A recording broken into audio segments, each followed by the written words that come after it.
When I was younger, much younger, my father would frequently say to the four of us kids, when in doubt, always put the other guy, this was back in the gender unenlightened 1970s, always put the other guy first. Even as a teenager, there was something about this statement that just didn't sit well with me.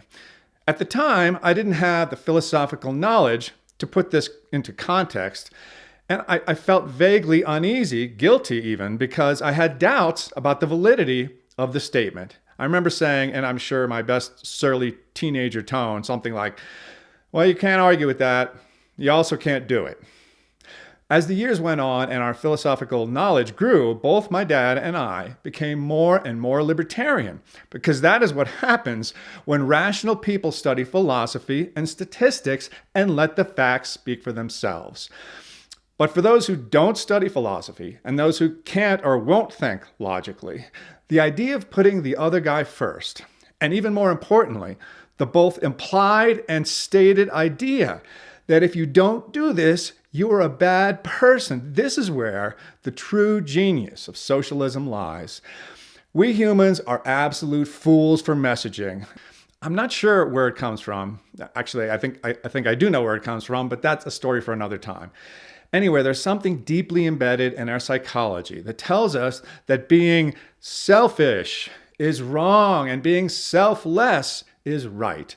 And this single psychological flaw has resulted in more human misery and death than any other trait we possess. Certainly much more than hate, which, while despicable, is at least open, obvious, and easy to fight. Not so with selflessness or altruism. Its destruction is hidden and insidious, eating away societies from the inside out. Much like my teenage self, most people, even if they have doubts, are just not equipped to argue with the easy messaging of forced equality. And from there, the dominoes fall very quickly. People who don't favor forced equality are selfish and bad. And once you've identified a bad person, there's nothing that the good people can do to them that's too extreme. In this way, socialism is like a religion run amok. If you aren't a socialist, you are selfish. You are an exploiter. You are not supporting the greater good. What can be worse than that? Maybe literally dissing the Almighty, but it's probably close.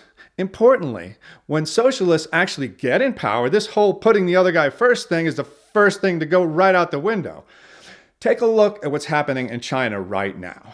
Xi Jinping, the current president, recently completed what amounts to a purge of any possible opposition within the CCP in order to solidify his power over the Chinese people for the foreseeable future.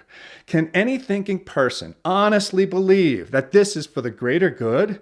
This is an example of communist masterstroke number 2 of all the people that I have ever observed who say that they support socialism or communism or some forced equality derivation. None of them are practicing what they preach. None. They are literally raging against the rich while doing all they can to consolidate their own wealth and power. They're preaching forced equality of outcome while they themselves become more and more unequal. They keep screeching greed, greed, greed while showing themselves in practice to be among the most greedy people on the face of the earth. Well, at least they've got one thing going for them. But, I mean, seriously, how do they get away with this? There's something embedded in our psychology that finds the idea of selfishness so repugnant and the idea of selflessness so alluring that we are fooled by this destructive philosophy over and over again. Despite what we see, despite what we know, we seem to be drawn to it like moths to a flame. On the other side of the equation, what is the libertarian soundbite? Something like, you're on your own, pal, good luck. Also, we tend to be disinclined to explain ourselves, thinking, and I'd say justifiably, that if people won't take the time to look at the facts for themselves, no amount of explaining on our part is going to do any good. I am of the opinion that the glacial forces of evolution eventually will put an end to the farce of socialism and its admittedly alluring soundbite once and for all.